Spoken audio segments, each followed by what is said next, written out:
Martin Wolf to explain to us, and we'll start, Martin Wolf, with just the current confrontation between Israel and the Hamas. If the war were to stay restricted to a military confrontation between the IDF and the terror outfit Hamas, what impact do you expect on global economy?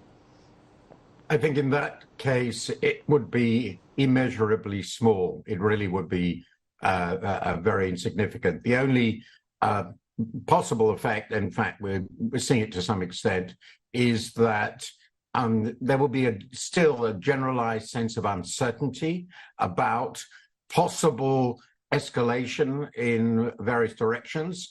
And uncertainty is itself bad for the world economy. It affects people's willingness to take risk, financial markets, and so forth. We're not seeing anything very dramatic. It's probably nothing like the uncertainty about what the Fed is going to do, but it's something. So wars have some impact on sentiment, but I wouldn't expect the effect to be very dramatic. Let's come to the second scenario, which is the war escalating to include the Hezbollah, the likes of the Houthis in Yemen, Syria, so proxies of Iran, not Iran directly, but the proxies of Iran getting involved in a military conflict with Israel. How do you see that impact global economy? Again, I think the direct effect would be pretty small. The uncertainty would increase, and the uncertainty would increase because the fear of further escalation into the Gulf and to Gulf oil producers will become more significant. And people might take that into account in their decision-making, in markets and so forth. But the direct effect of this will be really very small. I mean, just to think of the hugely costly Syrian civil war, it had a very large humanitarian effect, huge numbers of refugees, political effects in Europe as the refugees came, but the economic effects were really very small.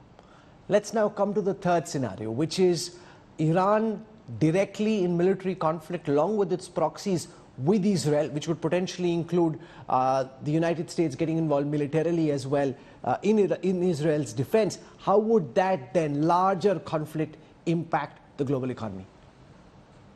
Well, then starts, depending on how huge the effects are on oil production and exports from this region. The region as a whole, the Gulf, basically produces about a third of world oil. It contains half of world's reserves, and the Straits of Hormuz at the bottom are the choke point for exports. So if, and it does, as I understand it, wouldn't necessarily be incredibly difficult, somebody, Iran, for example, decided to stop the tankers moving, that would have a truly dramatic effect on the world economy, because the prices of oil might, as the chart shows, shoot up to very high levels, even considerably higher than those. Nobody really knows. It will be significantly more damaging than most of the oil shocks we've seen before. It could be like the first and second oil shocks of the 70s, and these were clearly very, very dramatic events. And of course, high energy prices affect the prices of everything, including the prices of food. So that's very important for developing countries. Particularly, the uncertainty would clearly affect financial markets very significantly too.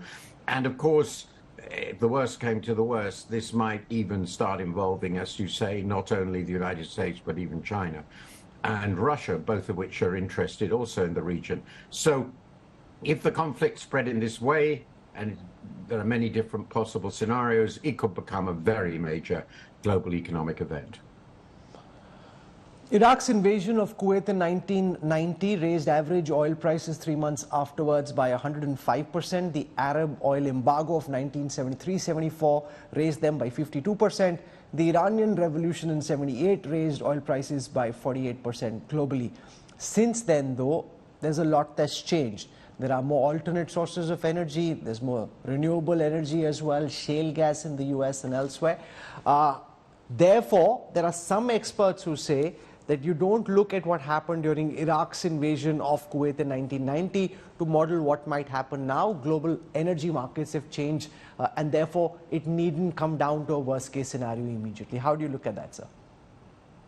Well, I think it's a perfectly plausible argument, but it's sort of untested.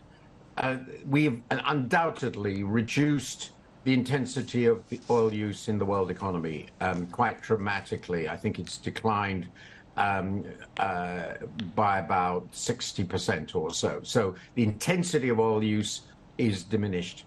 But the concern I have, well, there are two concerns still. Almost certainly what we've eliminated were the easy uses of oil to eliminate. And so the fact that we use less doesn't necessarily mean it's less important, because what we are now using it for are in the sectors where it's really difficult to replace quickly. And the second, which is linked to that, it's the dominant transport fuel today. In the long run, we might imagine a quite different electrified world. But to move things around the world, we need petroleum. It's also very important for chemicals, but that can probably be done without for a little while.